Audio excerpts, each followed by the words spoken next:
so much fun doing something that's otherwise onerous. I'm awful, trying to figure out how to teach science better. But I want to tell you, you're really more like the in-laws of a family reunion. And sooner or later you will meet folks that you'll want to associate with and be part of what I think we have created here, all of us, and that is probably the closest thing to a community practice of folks who are working on issues of mutual concern, or backing each other up, critiquing each other's works in gentle and helpful ways, and actually focusing their attention on improving learning in sciences, and particularly improving our democracy. We're also a bit old at this point. We started in 2001 here at Santa Clara, and I think we were able to sustain our work because we were here because this place is so special and makes people feel so how important it is to be connected with this work. But of course, when you're around for a long time and you've had the amount of support and duration of support and the promise of yet future support from the National Science Foundation, you begin to resemble any population, and you begin to have what all populations have, which are gains and losses. So I want to begin today's session as I had to last year by asking that we take some time to remember a cherished member of the SENCER community who died just this last month, and that is Penny Bernstein. And we've given you some biographical information about Penny. She was a person, a great leader at Kent State Stark, and it was largely Penny's work that got SENCER noticed by Bioscience magazine and resulted in the article on the SENCER approach to teaching biology that Bioscience featured this spring. So I know many of you knew her, and most of you didn't. That is regrettable that you never had that opportunity. So I'd like to ask you to spend a moment of silence in memory at this time.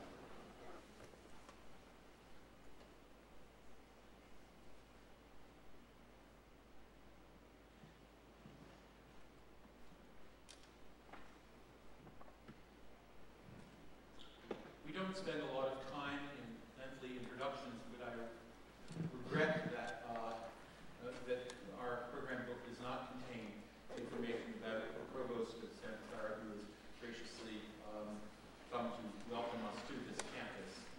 We're actually his predecessors here, so we're very happy to welcome you as well. But it's interesting that Dennis Jacobs has walked, in the sense, the SENCER walk without knowing it, like many of us have. As I like to say, we've given a name to a very old idea about learning.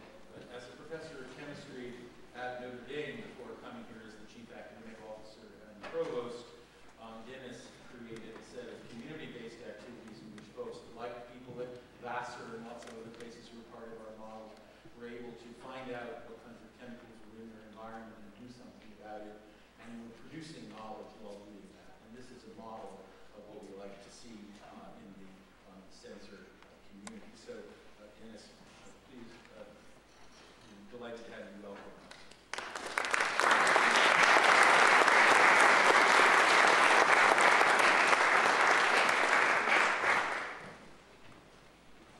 Well, thank you, David, and I do want to welcome all of you, and thank you for your welcome to me. It was yesterday that was my one-year anniversary here at Santa Clara, and it's really been a delight to be part of this community. It's my distinct privilege then to welcome the SENCER Summer Institute for 2012 to our campus. We're honored to have you here. I am personally deeply appreciative of all the work that you do through the year and the work that you have committed to for the coming days here at the Institute. I know many of you have traveled near and far to be part of this community, and it's special to all of us. For those of you who don't know Santa Clara, it is an institution, it is the oldest university or higher education institution in the state of California. It was founded in 1851. It's on the site of the Santa Clara Mission, just 100 yards from us here, and it's the only university in the United States built on around a mission. It belongs to a set of universities, the Jesuit colleges and universities. There are 28 of them in the United States. There are over 200 in the world, and they share a common philosophy and understanding around education. It goes way back to St. Ignatius, which founded the order. What we have in common, I think, is a belief in educating the whole person and understanding that is not just an intellectual development, but something that happens within their spirit and their emotion and a sense of community. A sense of social justice permeates, I think, through the Jesuit university experience, and it certainly does through Santa Clara's experience. David mentioned briefly about the privilege I had to teach students in an environment in which they were learning chemistry, specific analytical chemistry, but where the opportunity was there for them to engage with the community.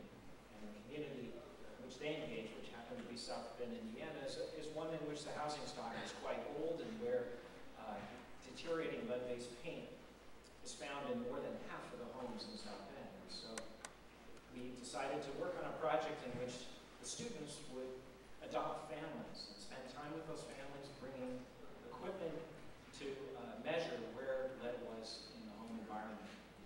It started as an opportunity to sort of apply what they were learning, but very quickly it became so much more because of the complexity and the significance of the work.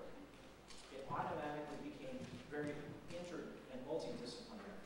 The students were very interested in landlord-tenant law. They were interested in psychology and understanding how families react to information. They were interested in the political sphere and understanding how communities organize. And very quickly, they saw their own role in society very differently. And they saw their education in chemistry as enabling them to do something that they couldn't do previously. It's that kind of education that I think all of you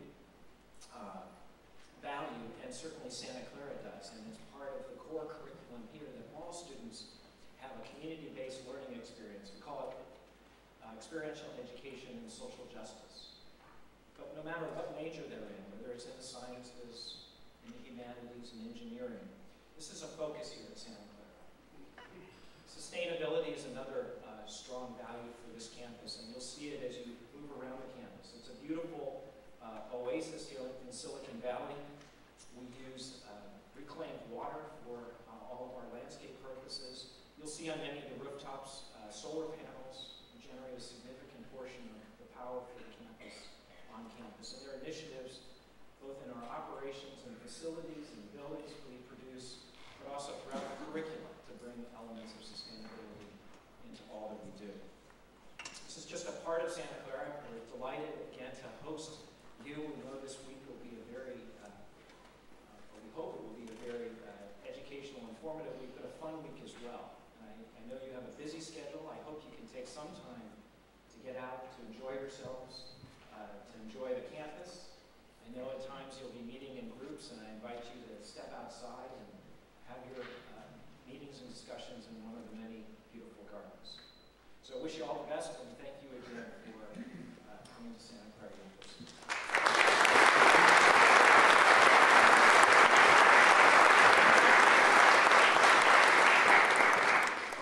Well, thank you very much, Dennis, and Santa Clara University, and I want to particularly thank Amy Schachter, Associate Provost here, and the Co-Director of our Western Center for Innovation for this hospitality. It's great Christian tradition of hospitality that you can feel here on this very special, sacred place. You can pay attention to the memorials of sacrifices of Father Ramos and his colleagues in front that are named on the crosses in front of the mission. I really admire the Jesuit idea of a well-informed solidarity, the kind of understanding that we can have by using learning and empathy and connecting. And I think that, as I said earlier, his being here, that really helped us in the early phases of this work. I do think that while you see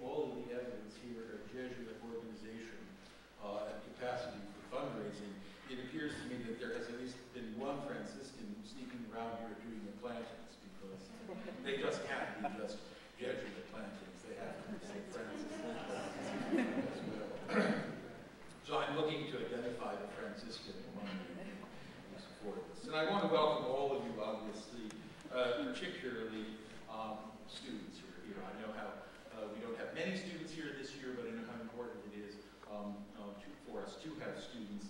And I want to invite students to have breakfast with some of the SENCER staff tomorrow morning. If you'd like, just pick it in your book, just pick up your breakfast and join us, I think on the patio or something, and we'll get to know you and welcome you here. There are several sessions in this institute that focus on the important role that students can play in the formation of these courses. In fact, as we look over the models, one thing we realize is the very best ones are the ones that have students involved in the formation and selling them. There are two special groups who are meeting here today that, just so you know what some of this stuff means in the program. Thanks to the Keck Foundation, we've received a 2-year grant to try to more further develop a set of Western partners. You know, when you live in New Jersey, as I do, you tend to think it's the world is kind of small. Out here, political geography is much more challenging. Getting people together is much more complex. And one of the things that Keck has invited us to do is to try to establish a science and civic engagement Western network. And so we have about 20 people from 6 or 7 nodes that we're trying to create all over the West and in Hawaii who are going to be meeting here today to do some of that work that they'll be engaged in over the next couple of years. We also are really happy to have a group that is referred to as the Strategic Synergies Group. Now this does sound very Silicon Valley, I guess, but this is a group that we're very happy to have consisting of the Campus Compact executive directors from certain states and the corresponding leaders of EPSCoR activities. EPSCoR is a program of the National Science Foundation that tries to make it increase the likelihood of research dollars going to all states in the Union, and so there's a good deal of support for activities at campuses that are focused on improving science research and also science education. And so we have a group of about 16 people, I think, here who will be meeting throughout the surrounding the institute. Sometimes we're having team time and the like, working on a program to try to improve STEM education connections and connections through SENCER and the Campus Compact initiatives in various states for the future. We'll hear a little bit more about that from Bob Franco, whose enterprise put this together Saturday morning. I want to, as I did before, particularly welcome newcomers and say this, that if some of you are here alone and not in a team, we have a special program that we have planned during team time. There are 2 scheduled team times in the Institute. We're going to try to meet each other and learn a little bit more about the SENCER program, but we're also going to try to figure out what can be done about the complex, capacious civic problem of New Delhi, India being overrun by rhesus monkeys. This is a truly knotty question, and I'm hoping that we have all kinds of expertise in the room that we can bring to bear on this issue that makes lead paint in South Bend look like a cakewalk. And so if that's not sufficient advertisement to bring you out, if you're feeling lonely, if you would like to meet as your own team of one, and all be in greater agreement that kind of activity can produce, by please do. But otherwise, join us at this special session. Alumni will notice something missing here, someone missing. And I want to just take a moment to tell everyone that at the very close of June, we had the unfortunate news of learning that my associate director, and really a person who all of you who know her come to know as the sort of core backbone of this effort, Danielle Krause, was actually struck by a car as a pedestrian and severely injured, and spent several days on a ventilator, induced coma. The good news, in some remarkable collaboration of Providence and medical science, is that she's going to make a complete recovery. And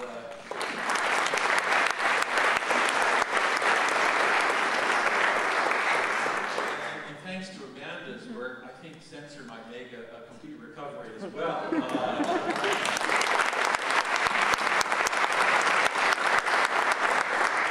a tribute to this group that in the face, and to Danielle, frankly, in the face of this kind of interruption in our plans, that we are still able to produce what I hope you will find to be a reading of high quality.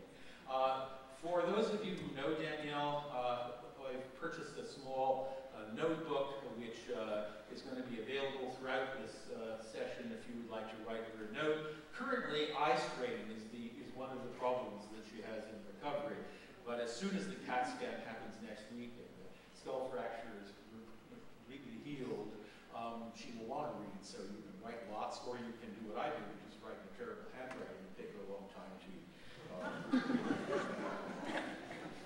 I don't want to take too much more time before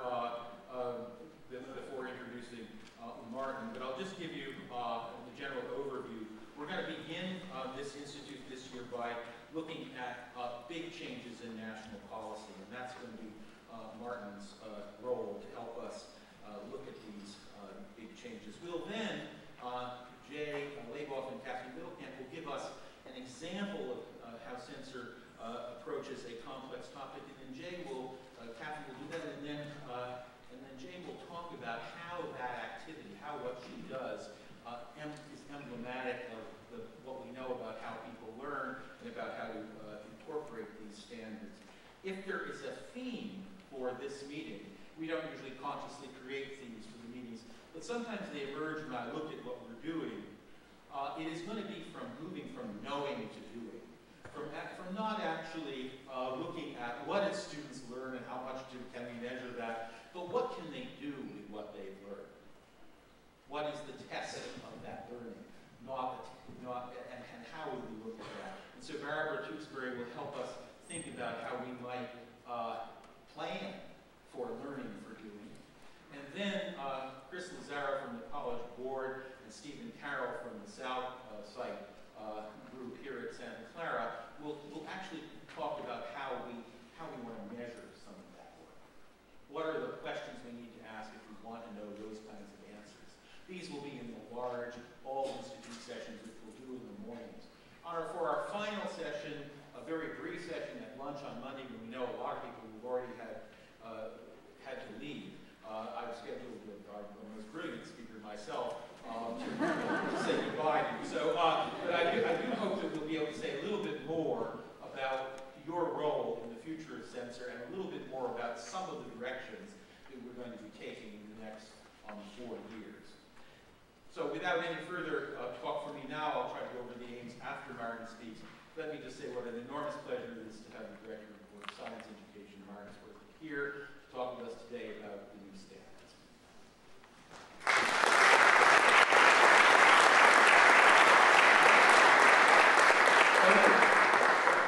Thank you, David. Can you do that again, Martin? I'm impressed.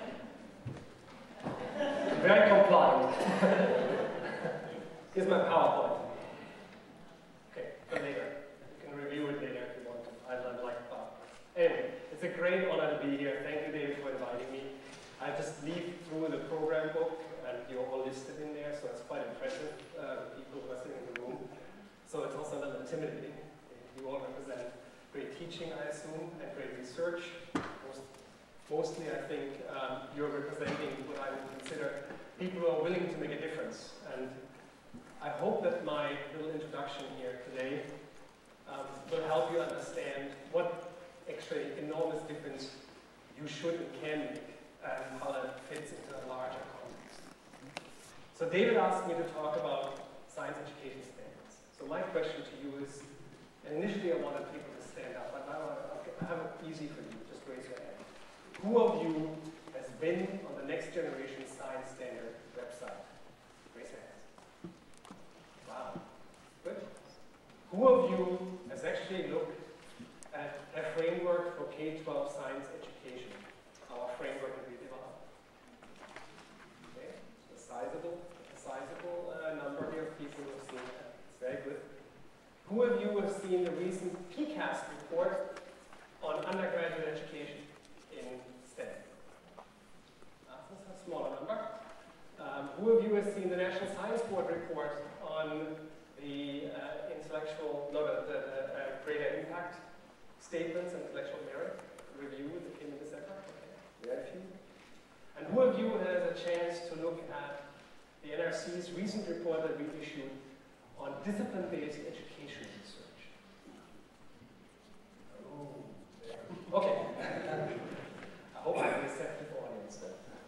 So let me say briefly what I want to do in the next half hour, approximately, which is I don't just want to talk about, so to say, the pressure from below. What I believe will happen is with the vision of science education K-12, that will in some ways hopefully occur because there's a movement on foot to change pretty radically what happens in classrooms in K-12 and outside of classrooms, both from the NRC and then the larger state effort, but also from AP, and Chris will give a great talk about that. But aside from that, there's also, and that's an interesting thing, great pressure now to change undergraduate education, pressure that comes from Washington, pressure that comes from the identification that much can be done, and that at this point in time, the argument that, whoa, if undergraduate science or STEM teaching didn't work so well, it was because the kids weren't prepared. Now there's a sense, wait a minute, we own that problem. And that problem comes to you with a vengeance. And I'll talk a little bit about that. That comes from what happens in Washington. So I want to put this in a larger context, but before I begin, I want to give you my bias. Why are we doing undergraduate education in the first place, in the sciences or any other subject matter? And here's my bias. I believe just like in K-12, there's a notion that we have future citizens that ought to be literate as consumers, as citizens themselves, and science is a great cultural accomplishment, it's a necessity to understand, we're part of the society, and that's why we do that. So it's important to have science education at a college, even if these people don't become scientists. So that's very, very important to me. I think it's a very important goal in science education. It's one that's deeply embraced now in K-12. Second one, of course, is we want to enculturate people into these pathways into science careers. And that has two pathways, right? There's the pathway of becoming a scientist. I'm not sure you have seen recent books about this, challenge them to a degree whether there's a problem with the pathway in pipeline and so on. But that's one way, right? You get them early on and become science. Later on, they get their PhD and go to MIT and get a Nobel Prize in physics, chemistry, and so on and so forth, and you've done it because you taught them. And that's, as we know, not necessarily the largest number of students that go through your classes. Who of you are taught on the Nobel Prize? Then there's, of course, this idea that, well, there's a STEM-capable workforce that we need. So even if you become a lawyer and you're a patent lawyer, you ought to know something about science, technology, or math, or whatever that you need. And there's lots of jobs out there that are not necessarily narrowly defined as being science or STEM jobs, and yet they require that you know something about this stuff. And so that's another thing. But broadly speaking, these are the goals that we embrace, by the way, all three of them, in our reports for K-12. And I personally believe they continue in higher education. So that's my bias. You should know that. Now comes the challenges that I see. The challenges is that there's a great sense at this point in time that science education, broadly speaking, in K-12, but also in actually in higher education, at least on the undergraduate level in this country, is somewhat in trouble. People have been talking about it, it's been debated. You probably saw all the debates about how the United States students are doing international comparison studies like PISA and TIMSS, and they're mediocre, but if you control it for income and so on and so forth, then it comes out not to be so bad in the first place, some others, yes. So there's a debate about the degree to which we are not doing so well in K-12, and the degree to which we need to now out-educate others. Stay with the usual thing that we need to be better than others, and hence we need to really be on top. There's debate about that. But one thing's for sure, that the research on learning, whether it's in science or not, mathematics learning, science learning, tells us that the way that currently K-12 is being taught in the United States, in most places, does not adhere to the findings that we have on how best to teach this. There's a huge gap. Whether you believe in international comparison and they're important or not, doesn't matter. We can do much better. And that's the main impetus I see. Now, so K-12, really, it's a problem. These guys need to clean up. We get the real good students to come to our classrooms, and then we can do good work. Well, it turns out that the recent two reports that I was mentioning, both from the President's Council of Advisors in Science and Technology, that advised directly John Holdren, who advises the President about what to do, basically states, look, undergraduate, at least the first 2 years of undergraduate science and STEM education has a huge problem. It's not working so well. Instructionally, it puts people off. It doesn't utilize what we now know works well in undergraduate education. It provides structural problems. And what it leads to is, to a degree, that's what the report basically states, it leads to what we see as students coming in with interest in the natural and physical sciences and engineering, mathematics, who potentially don't pursue this and opt out and go somewhere else, or potentially even drop out at higher rates than if you choose another subject matter in undergraduate education, because it's taught so poorly. I was recently at an unnamed University of California campus at a STEM summit where I gave a similar kind of talk about the need to reform undergraduate education, make it significant, make it active, even in a large lecture course when a dean in engineering said, so but I have 800 students in an introductory lecture course. Can't do what you're talking about. It's nice to be external to the university so that even a dean and a vice provost can be challenged. I said, why are you doing these things in the first place? If we know it's not working so well, why are you doing it? Stop doing it. And if you don't know how to do it well, then you should really think hard why you charge your students so much money. This is a problem. It's a problem. It needs to be addressed. The second thing that we actually released the report. The focus of the report was actually to find out what the quality, the nature and the quality of research on learning and teaching at the undergraduate level, we call discipline-based education research. Actually, how strong is that field? How good is the research? What has that research actually unveiled about teaching at undergraduate levels? And what do we recommend ought to be done about it? So, chemistry education research, physics education research, biology education research, you know your colleagues. Of course, what we found is that people who are kind of cross-border folk who used to be chemistry professors now become chemistry education professors and publish it. There's problems, as you probably all know. Academics have a tendency to live in little quarters and don't like the other one. In-out group behavior very strong. If you step out of the lab and do education research, you are bad. Bad dog. So what we found is this is a field that is actually quite strong. It's developing in different disciplines quite differently. But it has unveiled, well, number one, there's a lot of good research. It needs to be supported more. Big problems what these scholars do in terms of their careers. We have all sorts of recommendations, but that's not the topic here. The topic is that they found, next to other kind of research, that there are big problems in the way in which undergraduate STEM or science education actually occurs, and engineering education. There are lots of, what we've unveiled there, again, is there are clear things that we've learned on what students are struggling with. And we also have found fairly simple ways of addressing them. And you will be working, I guess, the entire institute on how to do this better, from flipped classrooms to using clickers better to discussion groups and so on and so forth. There's all sorts of things you can do to make it better, including, of course, very important authentic research experiences and a cookbook. But aside from that, as I'm telling the talk, we are recommending that actually there's quite a bit of change in the faculty, both in existing faculty, because we do not believe in the demographic solution to the undergraduate education problem. We don't believe they ought to die out. Despite the fact that pretty much every dean and provost will tell you that's the best way to deal with it. Don't touch that. It's a hornet's nest. Well, I'll get to why that may be a problem as a perspective. So we make a recommendation to support existing faculty to deal with this issue and to really support new faculty, emerging faculty, and make it part of the education, make it part of the tenure process, and so on and so forth. An important component of faculty, of course, is that the major courses that are problematic are being taught by less than 10% of faculty in higher education. So let's target those folk. And we understand that not everybody is a gifted teacher, no matter how supported, when they came into teaching, when they became researchers and scientists. So let's focus. So that's one thing. Why is this important? Well, because there are pressures on the higher education system.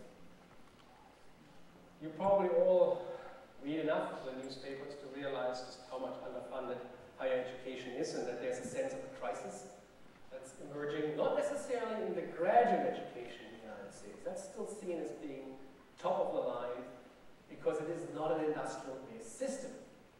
Once you move from the industrial system of K-12 and undergraduate education with large lecture courses, lots of students going through, learning the same thing at the same time, in the same way, being assessed according to the same standards, sounds like factory to me, is factory, is counter to what we know about learning, and it's not done in graduate education. American universities are fantastic in graduate education now. But they've been sleeping a little too long about how good the undergraduate education is, and there are pressures, huge pressures of accountability that come from some reports that were issued in at the federal level, but that go to the accountability of what we know about the quality of education in STEM at universities, and the degree to which that should be monitored and potentially, in some ways, incentivized.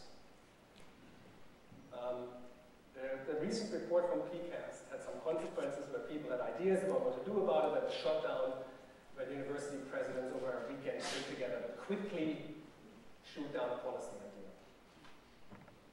That's because the idea was to say, let's have a survey that finds out how people are actually teaching at the undergraduate level. Just to publish it, not to have anybody teach in certain ways, just for accountability's sake. That alone is so threatening that nobody wants to touch it. So accountability is an issue that will come. Even if it's not coming now, it will come in the future. And of course the next one, before I even come to K-12, is the notion that, and let me ask you again, is the notion of online blended learning, technology, and education, and so on and so forth. Who of you has read about edX? Raise your hand. edX. Coursera. A little more. So there's a sense, and I'm not quite sure I believe it entirely, that there's a tsunami coming to the undergraduate, and more so than in K-12. Well, that has to do with online blended learning and so on, distance learning. And the way in which that might actually change the way that even the business model in higher education might work. Now imagine what happened now. MIT and Harvard come together and they develop this online learning. They throw $60 million at it to develop ideas on how this could actually happen, so that they can actually provide certain kinds of courses that can be given to students.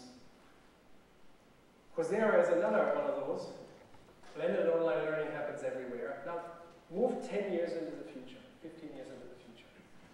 The publishing industry has seen quite a bit of changes. The media has seen quite a bit of changes. There are information industries. What is higher education? Imagine a student getting a degree from some institution that you have never heard of, maybe from the state, from the government, but they take their courses wherever they can.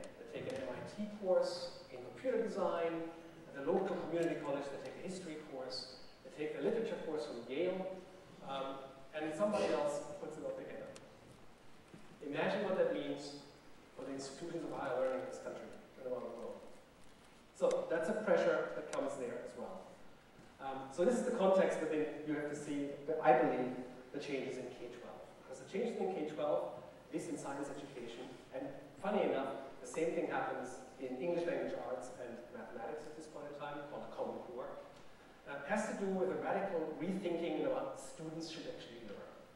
What's the current way of learning? You take a course, you learn something about the reproductive behavior of the ants, or bees, or flowers in this one course, and it's disconnected from what you learned later and what you learned before. Our framework says no more of that stuff. Let's think about how students should learn K-12 in an integrated system in which you develop big core ideas in science over time as part of a learning progression that makes you increasingly deeper ask questions, profound questions about major ideas in the sciences, in the natural and physical sciences, and ideas in engineering and engineering design. Let's imagine that happening. Let's imagine that science education is not anymore about the idea of regurgitating facts or accumulating facts, but about the notion of the practices of science, learning science, how scientists actually work. So the scientific practices that include things like asking good questions that are actually researchable,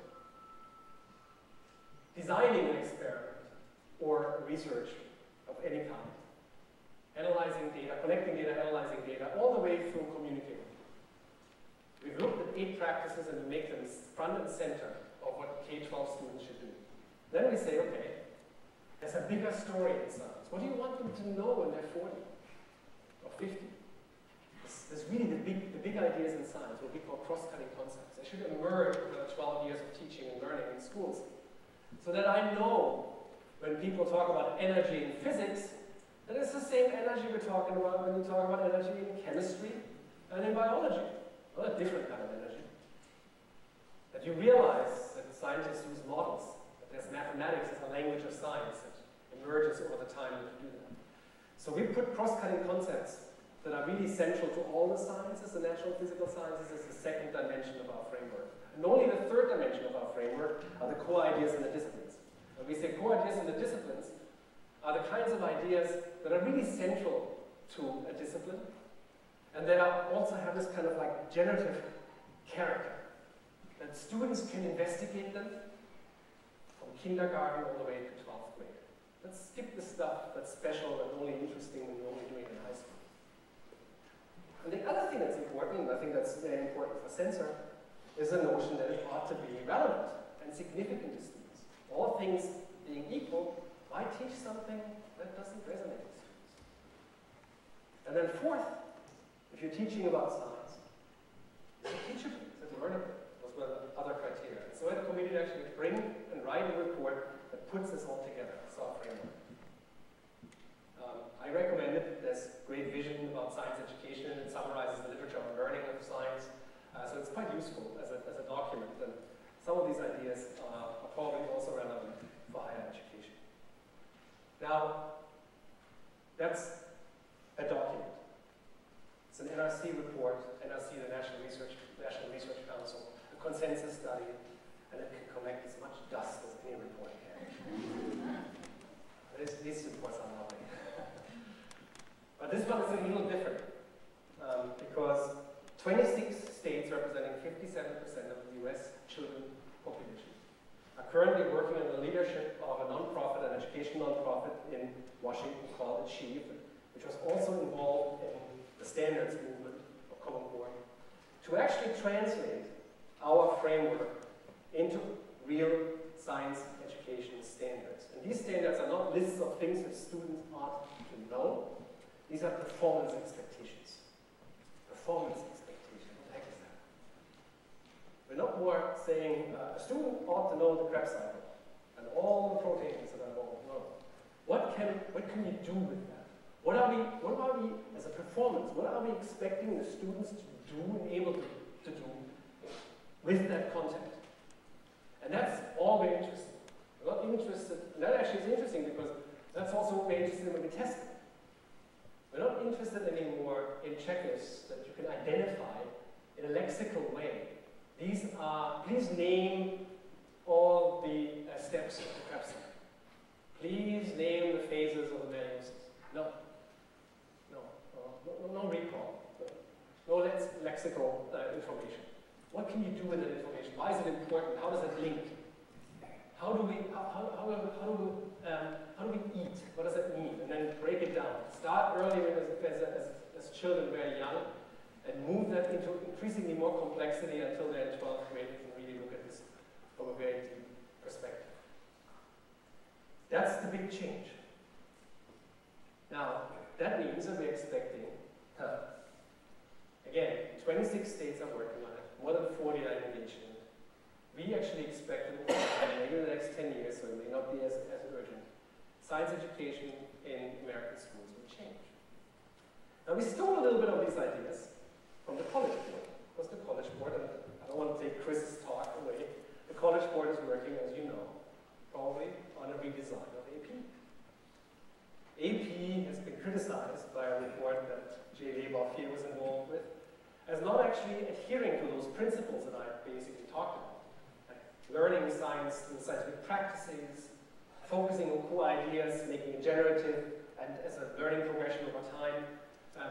AP had certainly this problem that much of science education ended up being somewhat disconnected, lots of facts, big, thick books that people had to go through. Doesn't help. So they're redesigning it, and we knew how they're redesigning it, so here's what you can expect. This new AP redesign will almost be the ceiling. Of course, people who take these courses are really good at what they do, physics and chemistry and so on and so forth. But every student who comes of the K-12 system, with our framework and the new standards, every student will have had this kind of science where they come out expecting that science instruction consists of them actively engaged in doing science. Not getting lost in the details here and there, being then afterwards asked in multiple choice questions to identify and recognize the right answer that you can possibly guess. No more than that. They're not interested in this. These are the students who will come to universities, and when they come to a lecture class, where at the end of a lecture class, where this is primarily a lecture, they'll encounter a multiple choice test. I hope they will rebel. I hope they will rebel and say, I want my money back. Because that's not science education. Record the lecture, I can look at this later. So this is the change that we hope will happen. And it's a change that we hope universities will very quickly respond to, because not only because this is the new student population, because it won't be there for a while, but because it makes sense to do. There's a link between, by the way, what happens in K-12. It's almost like a chicken egg problem. A link between what happens in K-12 and what happens in undergraduate education. Somebody's going to teach that stuff in K-12. Who are these people? Well, teachers, sure. How did they learn science? Lecture class. How do you teach? The way you are taught. No matter what you learn in the pedagogy class.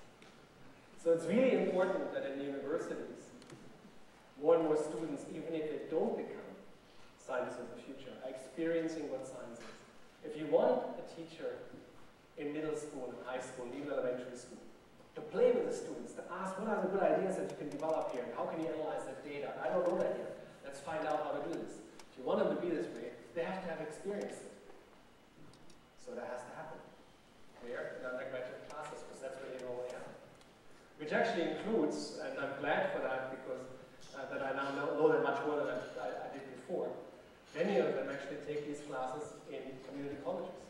So Jay organized a summit together with some of our colleagues. I was involved in that to a degree, to find out how the system in community colleges about STEM education now looks like. It's changed, but that's certainly another component. And finally, before I open for questions, if you have any, finally the question of assessment. So at this point in time, I've laid out like this vision for science education, and you can see me more of a preacher than an advocate, than of a dispassionate National Research Council director of a board. But I actually believe this is so important that, here's the important part, that we can't leave it to report sitting somewhere to happen. One of the important things that's in our mind that's important is that we had standards that are pretty nice 15 years ago. What happened to them? Not much. Why? Despite the fact that we had good reports that also said what should happen. Because we can't, we're in a system of science education in this country, and I have to apologize, I'm German, come from another system that's quite similar to this. It's leaderless. If you had it constructed from scratch, you would never do this, what we have here. It's only evolution in some strange ways without, so to say, natural selection. Explain the education system that we have here. I'm being filmed, oh yeah, okay. Okay, I stand behind that. So states control education, the federal government can't. The way the federal government gets involved in this is because of certain kinds of titles that come from various kinds of legislation. They give block grants mostly to states. Local control, standards that we had so far were local, no control over how good that is. It's interesting, by the way, that the US education system has an element in it. It's fairly expensive, you may not know that, but K-12 education here is extremely expensive. Not necessarily because teachers are so highly paid. So some are.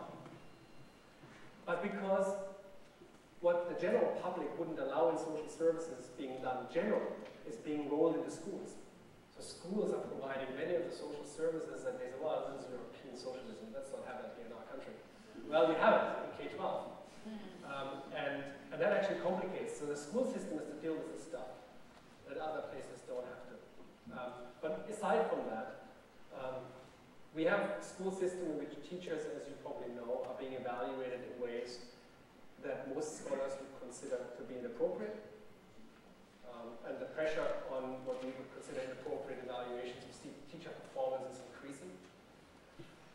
We have a new model. We've moved away from a model of a teacher as a professional who knows how to actually engage students and teach them, to a model in which we see the teacher as an implementer of an expert curriculum, and we talk about how faithful curricula are being implemented in classrooms. It's very different from what you have in places like Finland or other kinds of places, where we basically have a different idea of what a teacher is. A teacher is a professional who knows how to engage a student. They may be given some content, but they know how to do this. They're being supported as teachers and professionals. And here we're treating them increasingly more as almost like automatons who deliver kind of an expert system called a curriculum. And they need to deliver faithfully. And we don't realize that that's not how it works. Anyway, it's a system that's, in my mind, in need of reform, but that goes beyond what science education can do. Now, when it comes back to assessment, we're currently funding for a report that asks the big question: how would you assess a student's performance when we assume that these three things, student practices, core ideas in the sciences emerging over time, and cross-cutting ideas, the big stories in science, come together? How would you assess this if not in a standardized test that makes you check boxes? That's actually a big challenge, because people say if you don't know how to do that, the whole system will not work.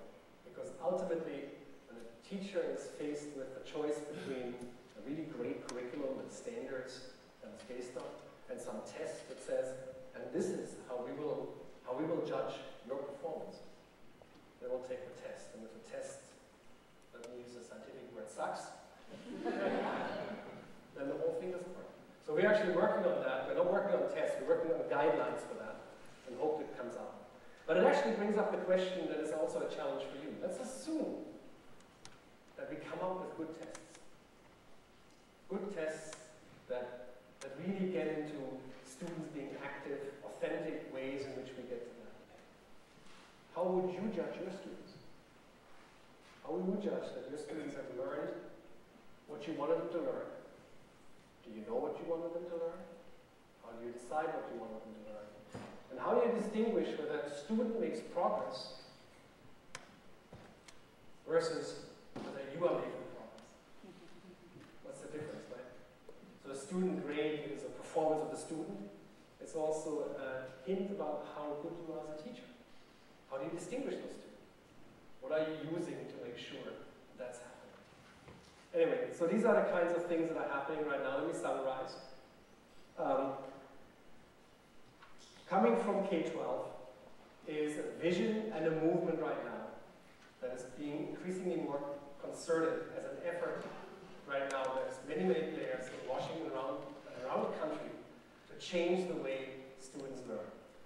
New standards that are being implemented, hopefully, over the next few years that will change the way students learn. Okay.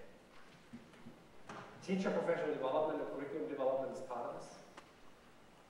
But aside from that, there's pressure to to change undergraduate education, not only because students may actually come and not want to see a typical lecture course anymore, but because the research on how undergraduate education would and should look like is overwhelming and ought to be implemented.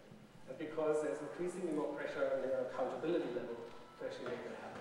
And thirdly, we have the problem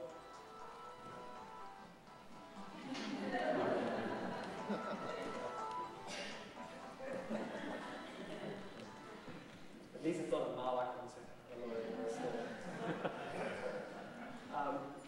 And lastly, something I really don't address here, but I think is really important, is to think about the changes that technology are bringing, both to what you can do individually in a class, and what it will do to the entire enterprise of higher education, and undergraduate education in particular.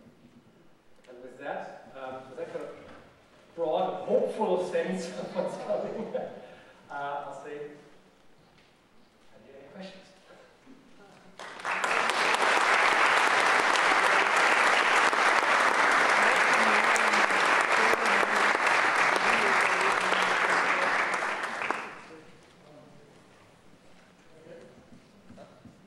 Earlier you had mentioned a number of websites and reports that might be of interest to all of us. Could you sort of slowly repeat some of those so we could write them down? We'll make those available. Okay. If you want to, I mean, I guess you get emails and so on and so forth. I will supply all of that to Amanda, and she will share that with you. So everything I've mentioned here, you will get. Thank you.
So just to give a sense of, so charter schools, public schools, private schools, homeschooling, who should do this? At this point in time, the NRC had put together, for the framework, had put together a group of researchers, scientists, high-ranking scientists, education researchers, and so on and so forth, to come up with our framework.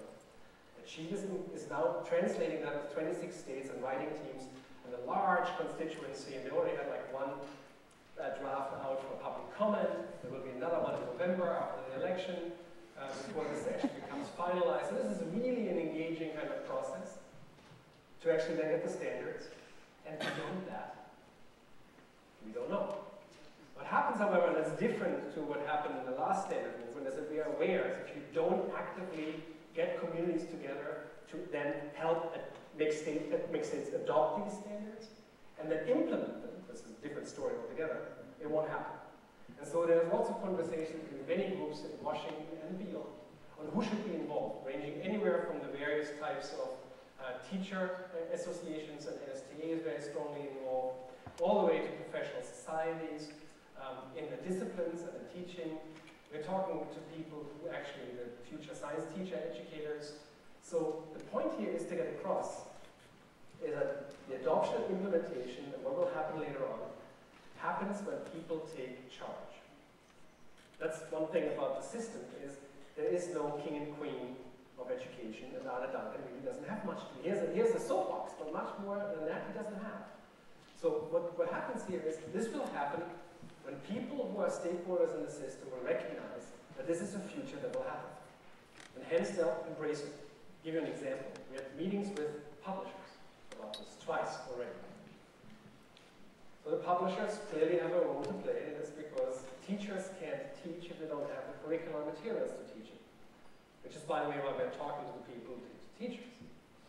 If everybody's waiting for the other to act, it won't happen. And I'm not quite sure the answers are going to get to that.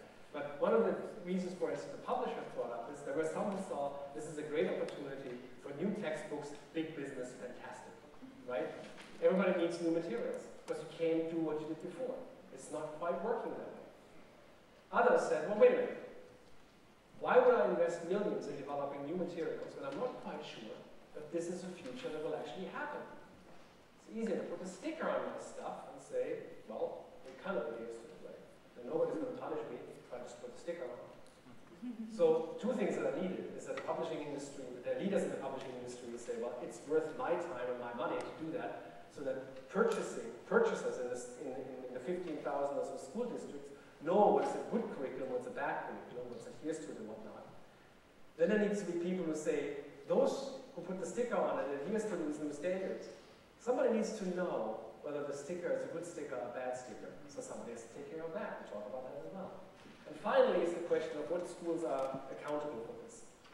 Who do we include in the population? So yes, the charter school kids, are they part of the testing that will happen? And if so, are the principals required to adhere to some kind of standards in that sense or not? And there's enough pressure that they feel we ought to be doing this because this sounds like good science education. So there's one thing, is the convincing power of it. This is really better science education. And the second one is the convincing power. Oops, and if I don't do that, there will be a state test that I will be held accountable towards, and if I don't do this, I'll get dinged on that. Here. Yeah, it seems to me that a lot of this can't be done within the school setting. That children need to grow up with science. Science needs to be in their community. They need to see how it gets more and more complex within a living sort of community, a living laboratory, if you will. And that schools need to really rethink their relationships with the parents and the communities that these kids are growing up in, so that science is in the lives of these kids all the time, rather than something they only experience actually at school. I couldn't have said it better. You're absolutely right. I mean, for the foreseeable future, I actually talked to museum people quite a bit. It actually turns out that 75% of the science and science museums and science centers provide teacher professional development. Turns out, I didn't actually know that until recently. So there is a connection with schools, but I think you are right. Schools need to be aware of community resources that are available to them and partner with them. I know it's not easy to do, but you're correct. Particularly when it comes to the idea of somewhat more authentic research experiences and resources that are available. It can be private, it can be companies, it can be all sorts of places that people can go to. And I completely agree. That is a community effort, not just a school effort. In fact, local universities and colleges, in my mind, play quite a bit of a role in that as well. Could I just interrupt and add one point here? I think one of the things that needs to happen is that we need to remember most of the new cognitive science research that shows us how able children are to begin with. And perhaps we could adopt the first do no harm with respect to learning. I remember when I was once the only boy in Carol Gilligan's seminar on female adolescence. That's a whole other story. She had this wonderful line. She said, you know, children are great natural scientists. They know you're going to be divorced before you do. So the power of observation and prediction is actually inherent in development, and it should be left. And we make a very, very strong point in our framework to actually make precisely the point, David, you're making. You are right. So we're saying children are born investigators, and we begin with that. It's a foundational philosophy, beautifully supported by research. That students are capable of doing much more in terms of kind of scientific practices and have an interest in that, and we have given them credit. And just as an aside, one of the hopes that we have is that this idea, that this vision of science education will not beat out any interest in science in children by the time they reach middle school. Right now we're doing a fantastic job making these signs really look bad to students.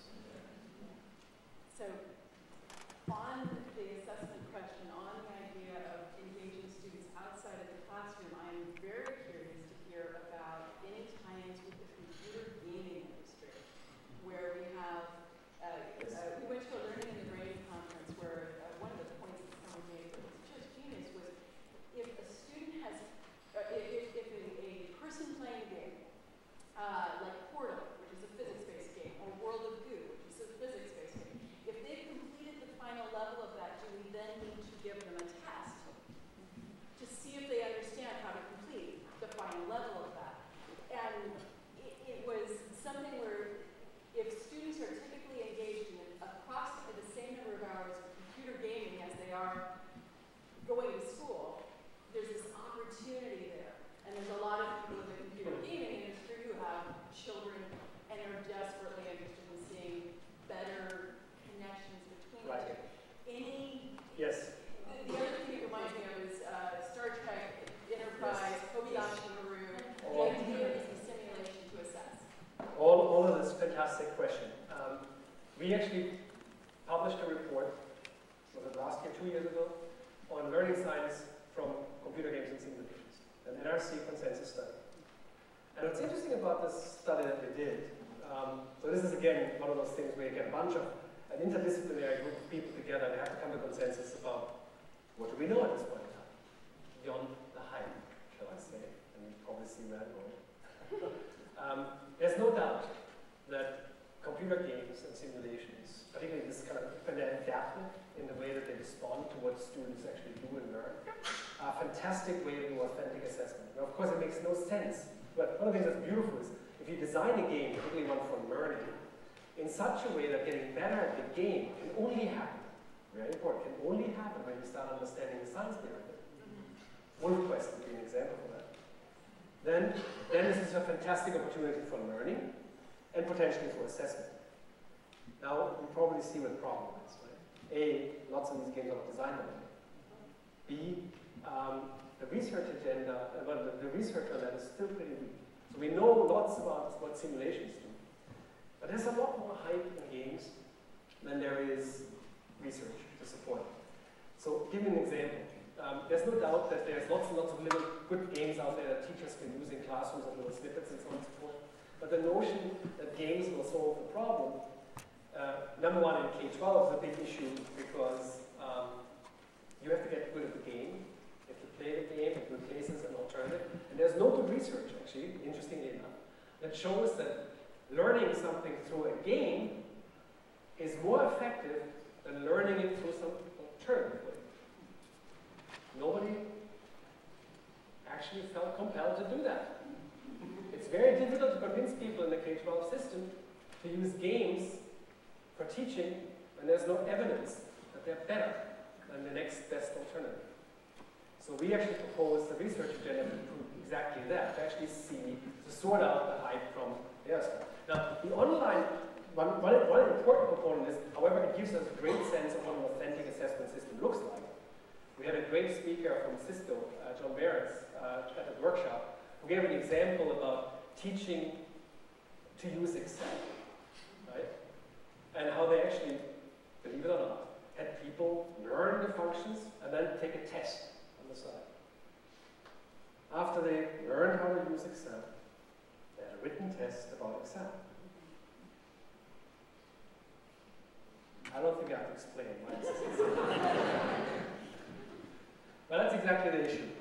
Now, one of the things that's interesting about the online environments is that they, and in fact we have someone here from Worcester, there are a bunch of people there who do quite a bit of very interesting, almost just-in-time research on how different strategies in these online environments lead to better educational outcomes.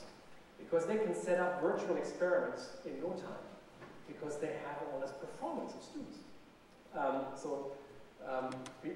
This will actually make us learn quite a bit about stuff. But games are a great way, the principles of games are a great way, but games themselves are not there yet.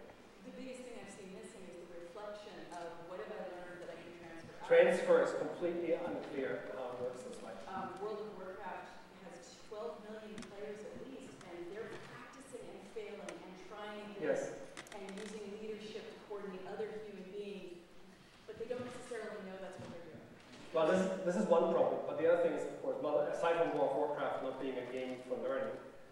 But when they say, well, people learn leadership skills there, well, just because somebody comes out of World of Warcraft who seems to have some leadership skill doesn't mean that A, they may not have had them before, and that's why they were good at the game.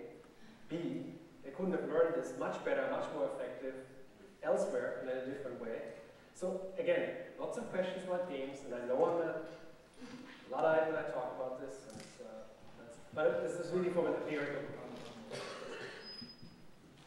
Much of K-12 education is in real crisis now because of the very fiscal. Can you raise your voice so other folks? Much of K-12 public education is in real crisis now because of a very grim fiscal climate at the state level.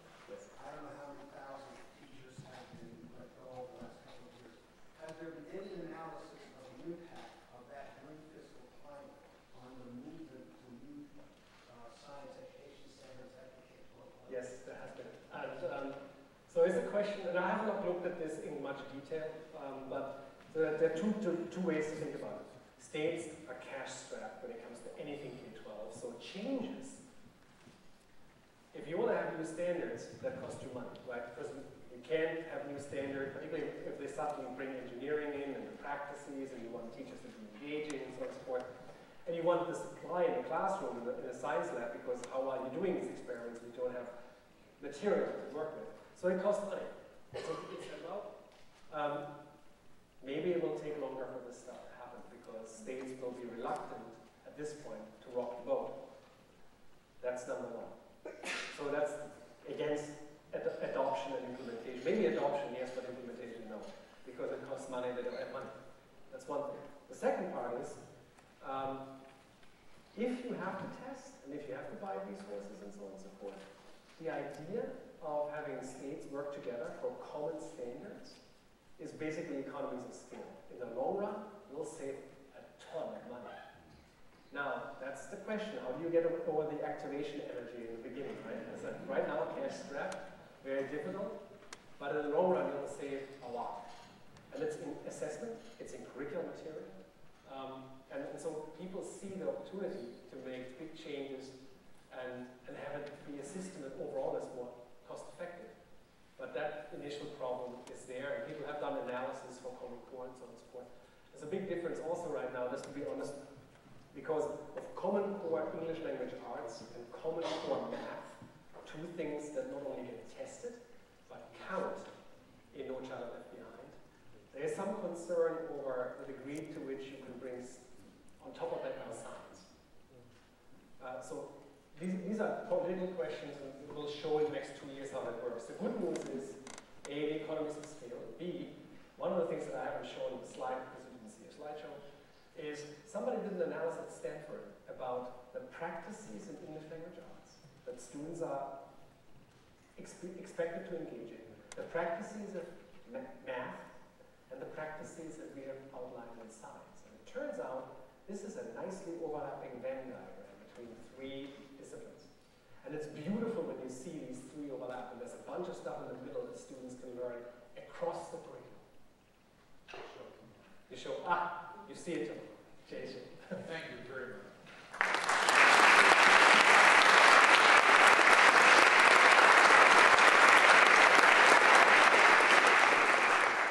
Cheap plug, since I have a microphone that you can't switch it off. Tomorrow at 10. I was just going to say that. Okay, good. So we designed this institute so that there would be an opportunity after each of these morning sessions, or traditionally morning, all institute sessions, for you to follow up with presenters. And tomorrow, Martin and Crystal Lazaro from the College Board will have some time available to follow up. You can have conversations and add to today's learning. Thank you, Martin. Thank you.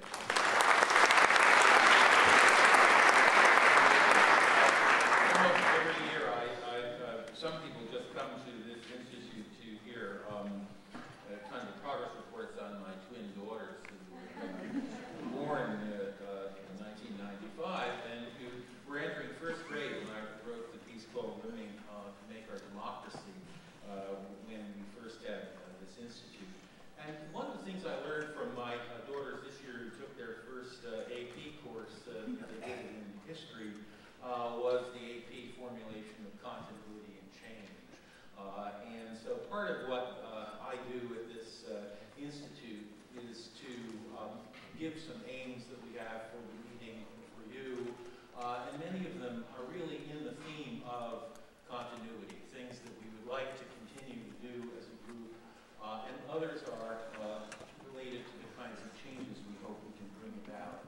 But before I do that, I want to say how, for me, how generative Martin's talk was. I was thinking about these question of what are really good questions, and I was reminded of the great story about Stephen Jay Gould, who had a chronic and terrible disease that he eventually died of, but he was visiting his physician and went toward the end of this disease, and the doctor had to give him the sort of bad news that this was probably the last phase of the disease, and I hope the story is true, but it goes that that he said, well, just how long do I have? And the doctor said, well, the average is X. And Gould said, don't give me the average, give me the range.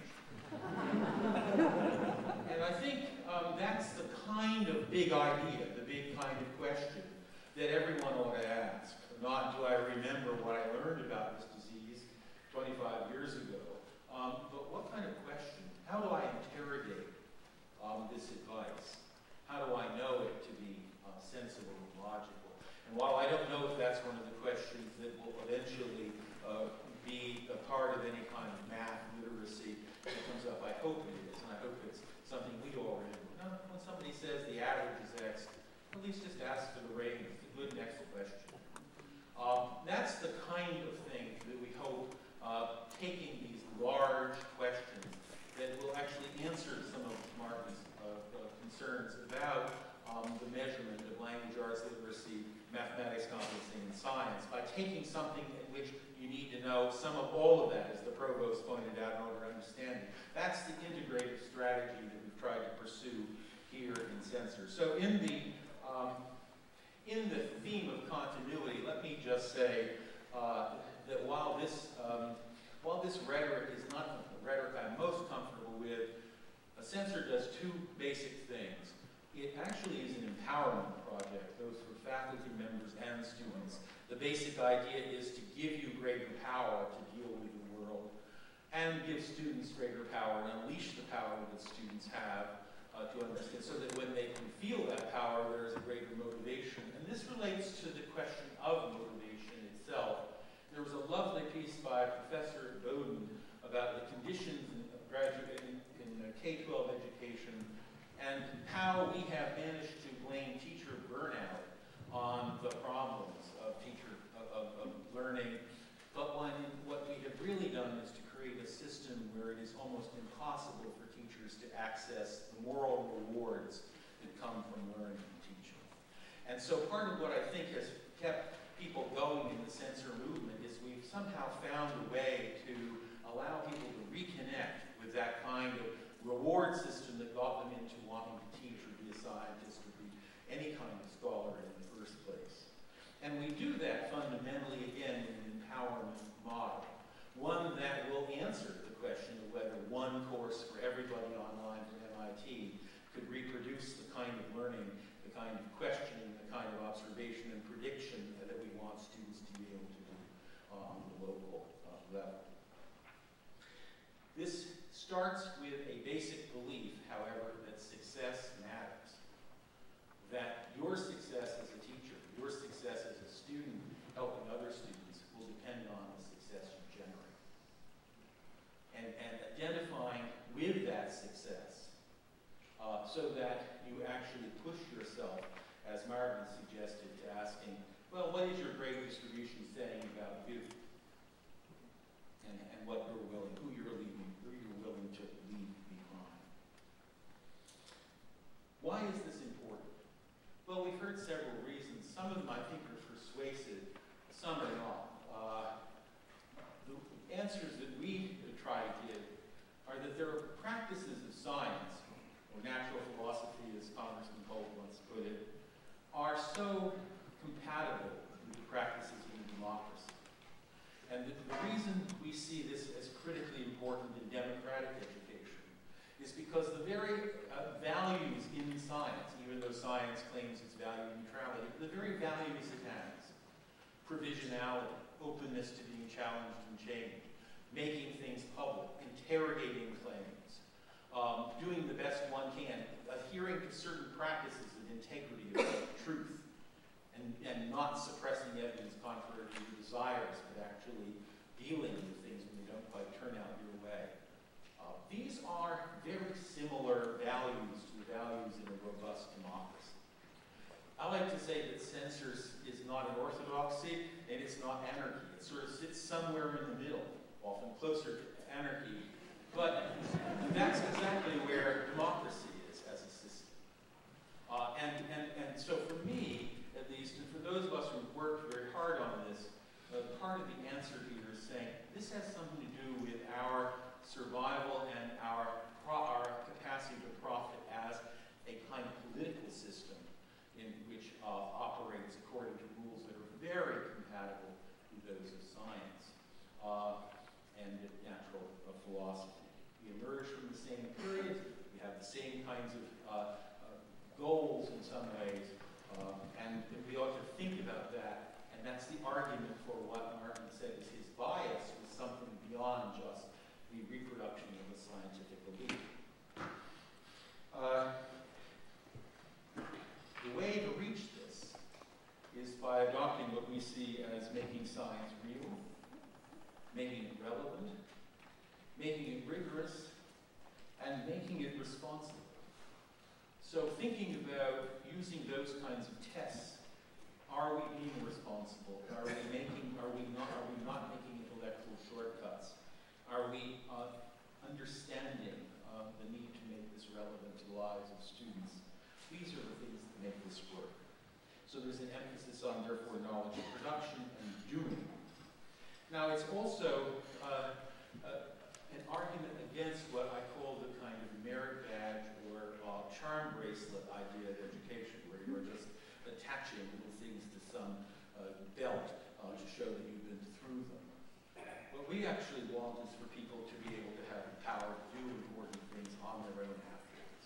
How do we get there? Here again, I will repeat what I've said year after year because I've been asked to do it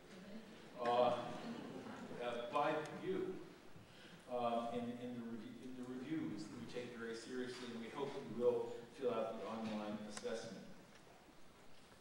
What do we hope students will be able to do as a result of participating in the kinds of courses and programs you are doing? We hope that they'll be able to stick with hard topics longer. Stay with the hard thing longer. Don't drift away. Don't daydream and get 15 pages ahead and wonder what you've read. We want students to pursue answers, not be persuaded to a particular answer. And this is very important. Students are very smart. They're very parsimonious, and they know if they can say something to you that you want to hear, maybe they'll get through the day with you, but this is not teaching the way you want it done. We want to be able, and we're going to be doing a session tomorrow, Joe Karleski and Liza and I, about how, unfortunately, in this country, we've invented counter sciences as opposed to recognizing there are other values other than science that enter into public debates about things. So we have to invent anti-climate science as opposed to saying, you know, my coal or mine has value to me and I'd like to continue to support my family with the profits that I can make. So we need to find a way to help students pursue answers that they find authentically helpful. We need to find a way to help students imagine and make and then interrogate connections. That's why we choose topics that are broader than the disciplinary narrow specialties of a particular thing. And we need to always try to do more than one thing at once. That great ecological principle that says you can't do only one thing, so think about more than one thing that you can do. So not only the goals you have for what you're doing in a particular course, but how that activity relates to the general goals your campus has for learning. Over the course of these many years of doing the SENCER work, we developed what we kind of call an ethos, and I summarized this in an article recently. But it comes from making what I've called the 4 promises to each other.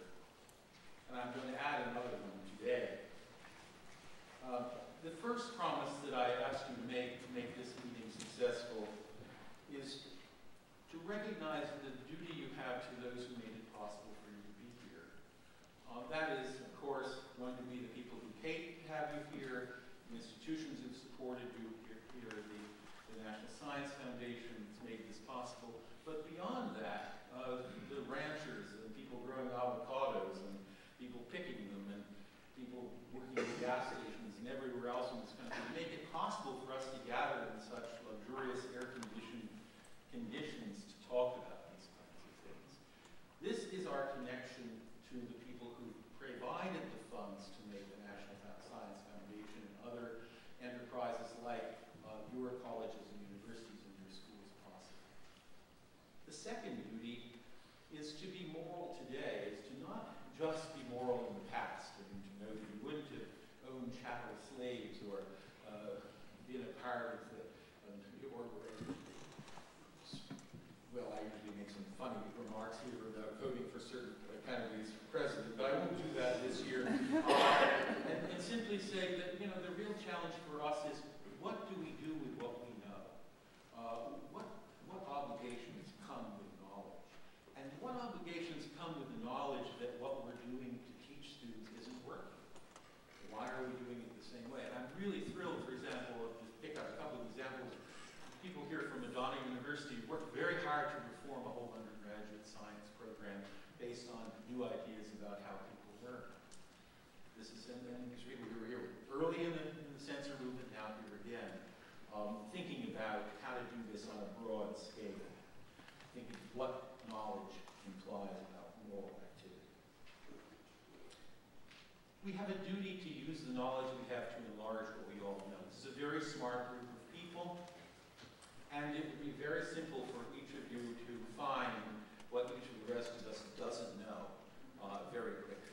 And you could use your time doing that, pointing out how I misunderstood something, and you're free to do that. But the way to create the kind of community that we want is to use what you know to enlarge what we all know. And to use your power to say, you know what, I can really help you. I'm hoping in our New Delhi Monkey thing, we'll have some people there who can really help us with stuff that we otherwise don't know. But the New Delhi Monkey is just an exaggerated example of what we're all facing all the time.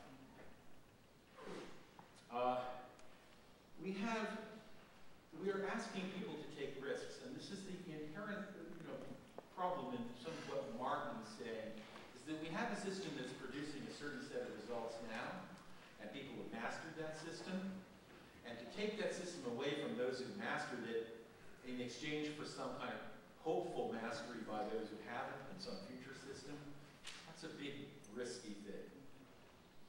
And so to ask people to go on this journey with us of increasing risk, we're going to have to find a way to reduce the harm from a student really saying, you know what, I will try to do something authentic as opposed to just get through this test. And so think about when you ask students to do something risky, what you can do. And one of our members of our community said, well, I try to decrease ambiguity when I increase risk. That's another argument for being more transparent about your intentions and your goals. Now I'm going to add, largely through the influence of my old partner, Karen Oates, who's coming back into our program as a senior advisor to the SENCER now that she's been freed of the chains of her association with the NSF. She's actually a named dean. She's a family dean. So that's terrific. But Karen got us involved with the AAAS program, Association for the Advancement of Science program on human rights. And I didn't realize that it was a human right, acknowledged since the original leadership of Eleanor Roosevelt, for all people to have the benefits of science. Now, what would that possibly mean? All people have the benefits of science. What would we have to know in order to try to even move in the direction of that human right? And I've inspired by this rather interesting group of people from the AAAS, we've duplicated a small document on this. This was news to me. How many of you would say you were aware of a human right to the benefits of science? You had your hand up? You are part of the exception that proves the rule in this case. Now this is written in language, diplomatic language. It's a very different kind of language than we're used to in this country. But it's a language worth getting acquainted with, particularly if we have that kind of aspirations to do with global problems. But it also, it seems to me, gives us another duty, perhaps, to think more deeply about what it might mean for a person to exercise this kind of power. So those 5 promises, I think if you try to live up to them, will probably make for a much more productive encounter with this program. It certainly has for many of the alumni. We've asked them to repeat these. And I always end with telling one last story that comes from a book by Theodore Zeltman called In the History of Humanity. And in brief, it's a story of the foundation of the Emmaus movement, a movement for the very poor, destitute, homeless in Paris. And it goes this way, that there was a prisoner who was in jail because he had, in a rash act, killed someone. He was put in jail for the rest of his life. But he then acted to save the life of the guard in some sort of thing that happened in the prison, and he was released. And he came home, and his wife had divorced him, his daughter didn't want to speak to him at all. And he felt his life was worthless, and he tried to commit suicide. This is a fairly unsuccessful person who didn't succeed, which is why we have this story. And he was in his hospital bed, and this monk, Abbé Pierre, just recently died, came to see him. And he said, I'm sorry, I have really nothing to give you. I've given my fortune away to the poor. I spend all my time being worn out on this awful problem of homelessness in Paris. I'm sorry I can't do anything for you.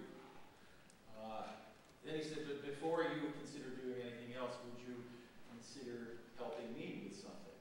I need you to do something. And the fellow became, as Zeldin calls it, a kind of soulmate and helped found this Emmaus movement. And later, as they were talking about it, he said, if you'd given me money, I might have gone back out to my life of crime. I don't know why. He said, but the difference was you needed me. And one of the things that I think we try to do in the SENCER program is to imagine this condition with students and us. We're very good at saying what students need from us. We can catalog it, make standards out of it, we can do all sorts of things. But we need to actually think about what it is we need from them in order to succeed in our intellectual project, our moral project, our political project. And thinking about that need, that mutual need, I think is one of the ways we reconnect with the moral rewards of the very hard work that we do. So I hope we've created an institute here this week that will be inspiring and helpful to you. We consider you to be the intellectual capital of this project, and if you trace the history of us, you would see that people come here as participants and wind up as leaders in some way, carry this work on. We invite that interest. I'm extremely excited to see the kind of progress that's being made, the kind of vision that's coming out of this, and I hope some of you will take the time to spend time with our team from the United States Military Academy, which has figured out a way to completely realign a part of their undergraduate curriculum over the issue of energy by moving together their chemistry and their mathematics learning. They're at the beginning of this, and I think there's this wonderful line in Orwell. I hope you will pardon me, whatever you are, the West Point people, but Orwell said that had Napoleon been killed on his way into Moscow, he would have gone down in history as the world's greatest man.